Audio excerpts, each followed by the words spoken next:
Hi guys, it's Chris and I'm here again to do a movie review. Now I know that's not much of a shocker or a surprise or anything new because I do a lot of movie reviews, but this is a movie review for a new channel and it is a new movie club being done by my good friend Mr. Hairy Brit. I love you, you little hairy monkey, you're so cute.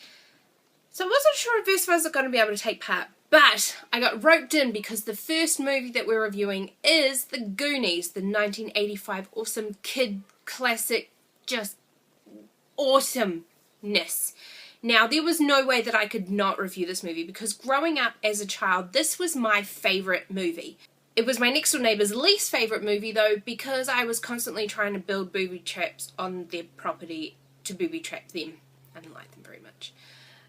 Turns out engineering was not a strong suit of mine and my booby traps were not actually all that great. So, yeah, I didn't go into engineering. So who's in the movie? Well, you've got a very young Samwise Gamgee, one of the 80s Corys, I don't remember which one, they're kind of intermingled together. Josh Brolin looking young and hot as opposed to now where he looks older and hot. Short Round from Indiana Jones was in it, pretty much playing the same character, but I frickin' loved him as Data and I wanted so badly to be like him. Martha Plimpton was in it as Andy's best friend, and I have no idea what Andy is doing now with her life.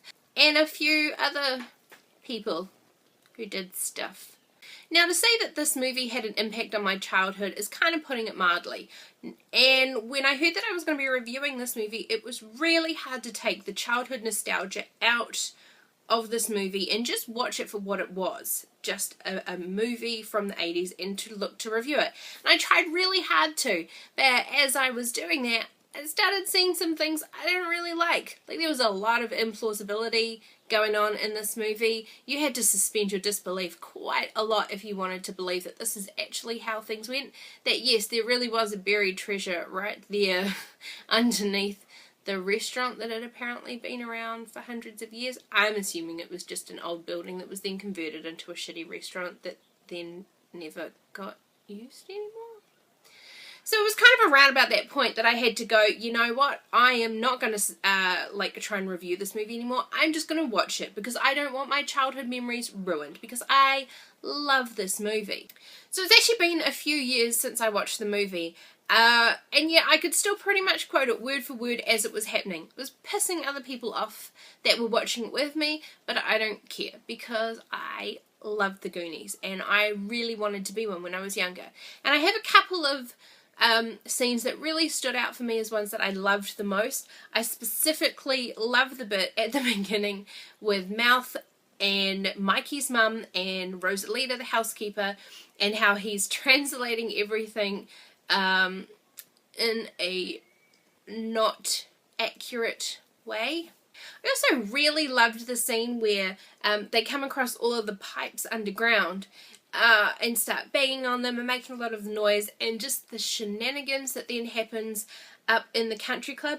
And I love it because I am pretty sure that would not actually happen in real life. And yet for some reason that makes me love it even more. Now that's not to say that the movie isn't perfect because it is not, and even with just watching the movie and enjoying the movie there are still one or two issues that I still do have with the movie. And the biggest one for me was always at the very end as the ship is sailing away and they know that that ship is filled with a crap ton of treasure and just rich stuff. Why does no one go and get a speedboat and chase after the damn bloody boat and get on and get all of the rich stuff? Why? They just let it sail away and just keep a little bag of, like, gemstones? No, you get a boat, you chase the other big boat, you get all the rich stuff. I do find the friendship that's formed between Chunk and Sloth to be a little bit weird, like sort of the bit at the end when he's like, you're going to come live with me now because I love you. I'm like, it's a little bit creepy.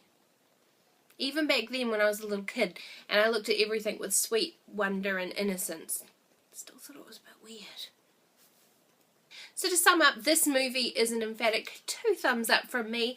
I absolutely love the Goonies. I love the fact that this amazing movie from my childhood that I love so much, I still love when I watch now. There are other movies from my childhood, not so much. Escape from Witch Mountain, I am looking at you.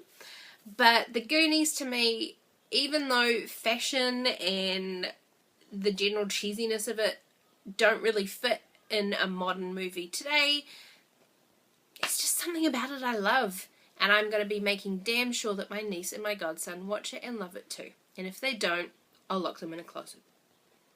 Yeah. Okay guys, I've been Chris. This has been my review for Hearing Movie Club, and I will see you guys later. Bye!